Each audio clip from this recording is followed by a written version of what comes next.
You've mentioned the model in terms of planning, how new schools are established in response to demographic growth and how you want to keep pace with housing rollout. The challenge is that there doesn't seem to be any way in addressing existing areas of under-provision.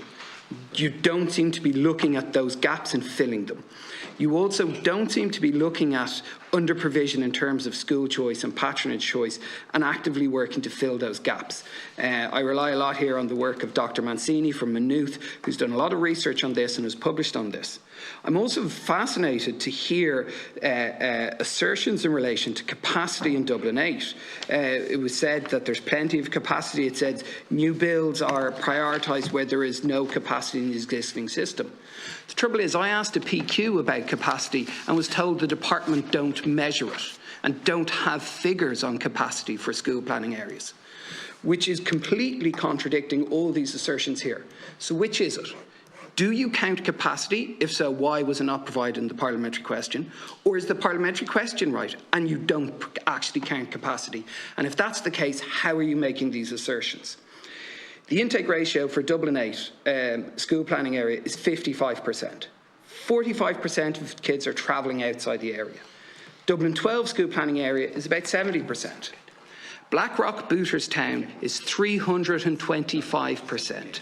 It caters for the 100% of pupils in that area plus 225% more. And yet it was provided an Educate Together secondary school. So we have this inconsistency in the planning numbers where areas that have huge provision are getting extra capacity. Patronage documents said that there was an estimated 651 excess pupils in Dublin 8.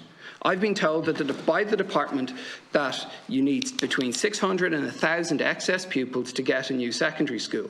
Based on that department, the number that the department provided in the patronage documents of 651, Dublin 8 should be getting a secondary school. But it's not, and you keep telling me there's no capacity there. Goatstown to Lurgan, that number was 445 and it got a school. Enfield, that number was 322 and it got a school. Kings Court, that number was 208 and it got a school. So why is Dublin 8 with 651 excess pupils based on existing things, existing under provision, not in line with the rollout, why is it not getting a school? Why is there the inconsistency? Why is there that inconsistency as well? My colleague, Deputy Kosig, mentioned the Scope 3 emissions and the climate plan, and we've been talking about that. And yeah, Inchicore is very well connected, but Kilmainham B has the lowest level of walking to cycling to school in all of Dublin City. Those kids are being put into cars and going to other places and other parts of the city. And that's contributing to the emissions. And the best school that a kid can go to is the local school in terms of their community, in terms of their social networks, in terms of their emissions. Okay, Deputy. I'll finish now, 1 second. The answer from the department is that Dublin 8 is provided for by a school in Sandymount, which is not in any way in walkable distance. And the parents, the teachers in the Sandymount school are complaining to me because their pupils have a 90-minute commute and are arriving tired and are leaving early and are falling behind because they're not having the time to do their study or their homework because of that 90-minute commute. So my questions are, to summarise, my questions are, do you actually count capacity? Which is wrong, your assertions here or the answer in the parliamentary question I got? Secondly, why is there no consistency in relation to provision of schools? Because areas with significantly less provision are getting schools, but Dublin 8 is told that it doesn't deserve one. And thirdly, what are you doing in terms of forward planning to address existing under provision, not just future demographics? Okay.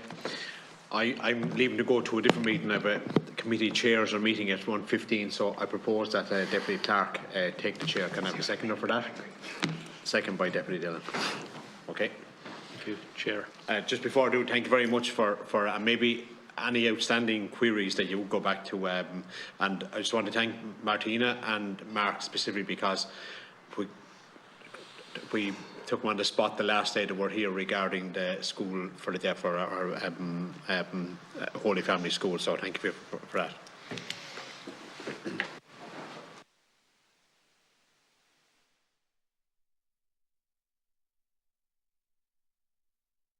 Respond.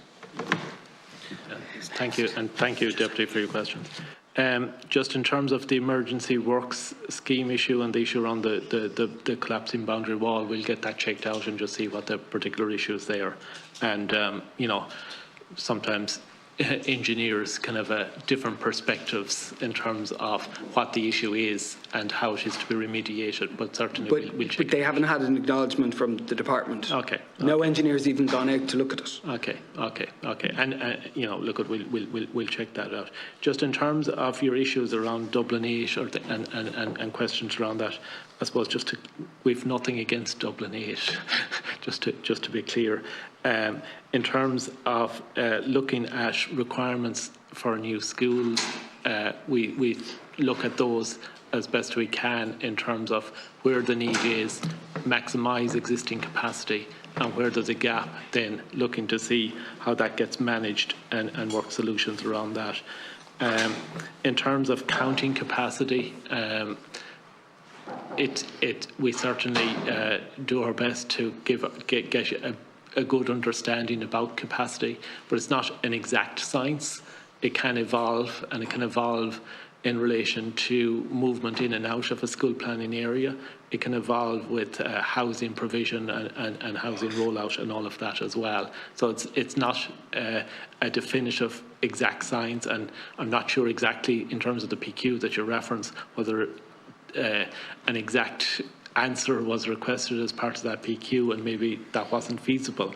But maybe we can look at that and respond to you separately, just in relation to how we deal with capacity. You know, we certainly don't envisage any inconsistencies in terms of how we deal with any one area over another. You know, we essentially look at scenarios whereby capacity is assessed, judgments are made, there's liaison done with patrons and all of that, and then we determine whether there's a need or not in relation to establishing a new school. So we don't take that decision lightly. It's a very significant investment. A new 1,000 pupil for post-primary school, for example, can be of the order of 40 to 50 million. And then you also have site issues to look at as well. And in terms of Dublin 8, generally, like there's Crumlin is in that general hinterland, and certainly we would have worked with the ETB and Educate Together in developing a partnership approach there in terms of a school, and that's a good collaborative arrangement to maximise the existing facilities there, and in terms of that school and a site and all of that. And certainly from our perspective in the Planning and Building Unit, maximising the infrastructure there to meet needs is something that's very important to us, and a cost-effective way with dealing with needs otherwise. Can I just on that exact point? That's an excellent school. It's an no. That's an excellent school, but there is under provision in the Dublin 12 school planning area.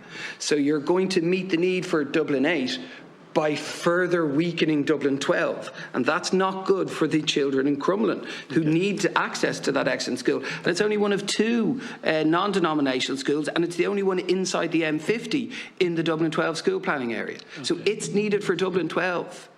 Okay. And again, my geography in terms of the particular locations within there wouldn't be, 100%.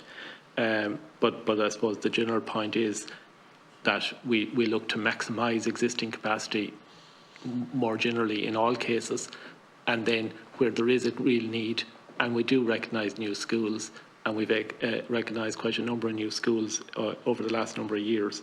That's what we do, and that's our business, and that's what we provide for.